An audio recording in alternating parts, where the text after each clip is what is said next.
Hey squad, TheJoeyBeans here. After a notable absence due to the pandemic last year, E3 is luckily back and you can feel the excitement in the air. I don't know about you, but E3 is my favorite time of year to be a gamer. Whether we're getting a hype announcement or the next gaming meme, E3 tends to be memorable. And after having been absent from last year, I think E3 2021 is going to have some special moments. Today I would like to focus in on Nintendo's E3 Direct and imagine some of what we can expect from the big N. With Nintendo, anything is possible. We can either get a Direct chock full of Gatorade get hype moments, or we can have a 40-minute presentation of exclusive looks at anime RPGs. But I have a feeling that this year is going to be a bit of a big one for Nintendo. Nintendo was hit especially hard due to the pandemic, and a lot of their releases had to get pushed back as a result. That's part of the reason that last year was fairly light for the Switch aside from a few titles. Nintendo also made sure to explicitly state that they're going to be focusing mainly on software releasing in 2021. Although it is specific terminology, this opens a lot of doors for what we can expect. As in the past, Nintendo has always tried to set expectations by saying that they will only be focusing on software releasing that year. Although it isn't always true, the fact that they are willing to open the scope of expectations in the announcement tweet is big news. So without further ado, let's get into my predictions for Nintendo's much anticipated E3 Direct.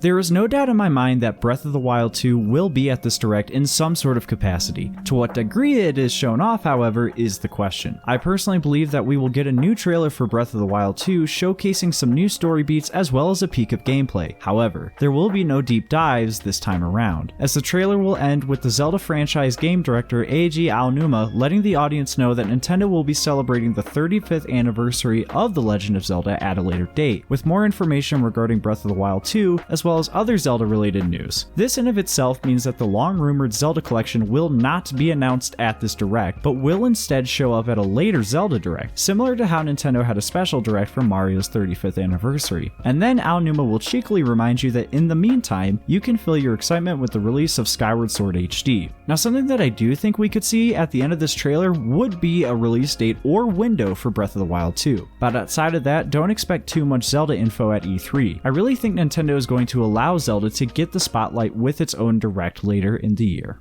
Next up is going to be our Smash Bros. Character announcement. We still have 2 characters left in the Fighter Pass 2 who have yet to be revealed, and E3 is 100% going to give us at least one of them. There are some ideas I've seen where people are predicting both character announcements, similar to how Dragon Quest's Hero and Banjo and Kazooie were announced at the same Direct. But I think that the reason Nintendo announced both of those characters at the same time was because they knew that Hero would have more appeal in Japan, where Banjo and Kazooie would have more appeal in the West. So they wanted to appease both audiences with a doubleheader. I really think we'll probably just see one character announced this time around, and then the last character being announced at presumably a fall Direct. But who could the fighter be? Well, I'll tell you who it isn't first. If you're deadass gonna walk into this room and tell me it's Doomslayer or Master Chief, I don't know what planet you're living on, but it's not Earth. These 2 characters are 1000% not going to see Smash. Both are from franchises that really do not have much success out of the West, so neither of them would really do anything for a Japanese audience, an audience crucial to the Smash scene, and they also really don't fit the Smash roster. I mean, don't get me wrong, I would love to see them included in what Sakurai does with them, but Doom is an ultraviolet shooter with superb gore, and Microsoft and Nintendo have already made collaborations happen for both Banjo and Minecraft Steve, so they're probably not going to do it again for Master Chief, especially when he has zero connection to the Nintendo platforms. More realistic, however, would either be Crash Bandicoot or Jonesy from Fortnite. Now, before you dislike and groan, I would personally really be disappointed if it was Jonesy from Fortnite in Smash, as I would consider that a wasted slot. However, we have to remember that Nintendo are the ones picking the characters for the Smash DLCs, not Sakurai, and having representation from one of the biggest franchises in gaming does make sense as a business move. Fortnite is also extremely popular worldwide, so the mass appeal is there. I don't really think this is going to be the case, however, as all of my money is on the Bandicoot. I think Crash makes the most sense to get into Smash. Crash has been on a comeback for the past few years, and he would allow for Activision to see some representation in the virtual game museum Smash has become. His moveset would also be perfect for a fighting game, and he would check the requirement of having appeal in both Japan and the West. For context, Crash has his own theme song in Japan, so the character definitely has his roots all over the globe. I personally think Crash makes the most sense, but in all reality, the next character is probably going to be someone absolutely nobody is expecting, similar to how we all got surprised with the inclusion of Cloud and Sephiroth. Not that that's a bad thing, that's the magic of Smash. You never really know who could be coming next. Next up is something that has been announced for a while, but we have absolutely no information on. I'll give you a hint, it has a 4 in the title. Yep, you guessed it. Pikmin 4. Pikmin 4 was confirmed to be in development by none other than Miyamoto himself long ago, but we haven't heard anything about it since. I believe that the game was probably slated to be another Wii U release, but with Nintendo pivoting to the Switch, it got pushed back and needed some reworking so that it could be played without the Wii U's tablet controller. The reason I think we'll see it this year is we just had Pikmin 3 Deluxe launch on Switch, and apparently the game sold great for a Pikmin title. We also have Niantic, the developers of Pokemon Go, working on another AR mobile for Pikmin. So Nintendo is obviously thinking about the franchise and ways to keep it going, and a mainline entry would naturally be the culmination of these efforts. The question is, however, when it comes out. I'm not sure if this year is when we'll see it. I personally think we'll get an official announcement trailer at E3 with a 2022 release date, just so that Nintendo can get it out in the open and build some hype for it, along with generating interest in Niantic's AR game along the way.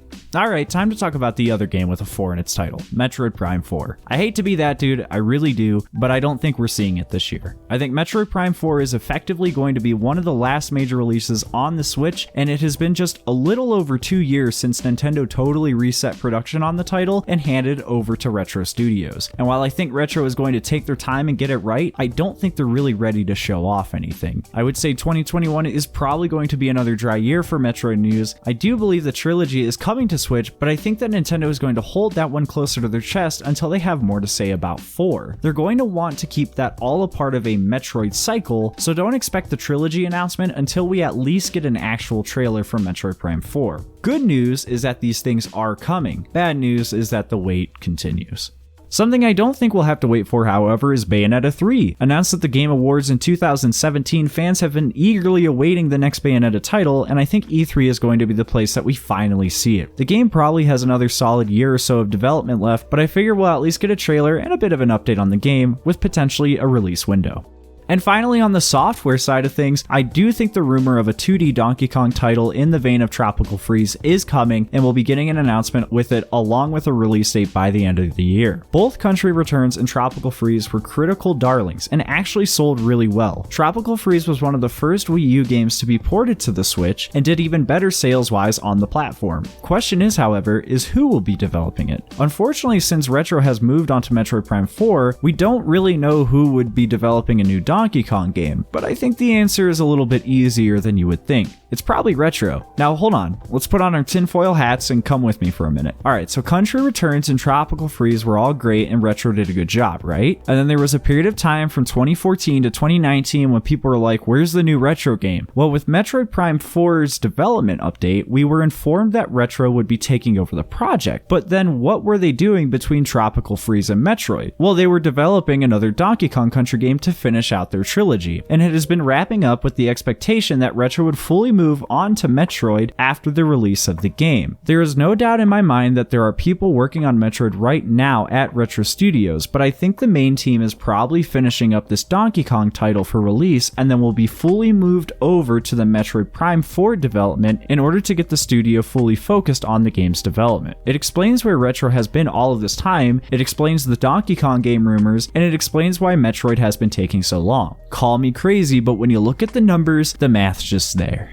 So those are my main predictions for some of Nintendo's big software announcements, but what about the big elephant in the room? What about the Nintendo Switch Pro? Well, I believe that a Switch Pro will be coming this year, and I think it's in line with Nintendo's handheld model of having mid-generation upgrades, and would explain for a lot of the production changes Nintendo has been making to gear up for mass production of a new unit. I also believe that it will probably be announced at the end of the E3 Direct. However, it will only be a small teaser announcement with the promise of more information to come. Nintendo has really not focused a lot of their direct time on hardware, and typically those announcements come in the form of some random late night tweet. So we might get an official announcement that something is coming, but don't expect a deep dive into specs or anything like that. The real meat of that information will probably come later in the summer with a focused announcement where they'll reveal price and date as well as full specs. And for my last prediction, I think we'll finally see N64 games get added onto the Nintendo Switch Online service, because if they don't, so help me God, Nintendo, I'm gonna split a vein. Yeah, the service is only $20 a year, but you really can't throw your boy some ROM so that I can play N64 games while I'm pooping? Make it happen. I refuse to dust off my Wii.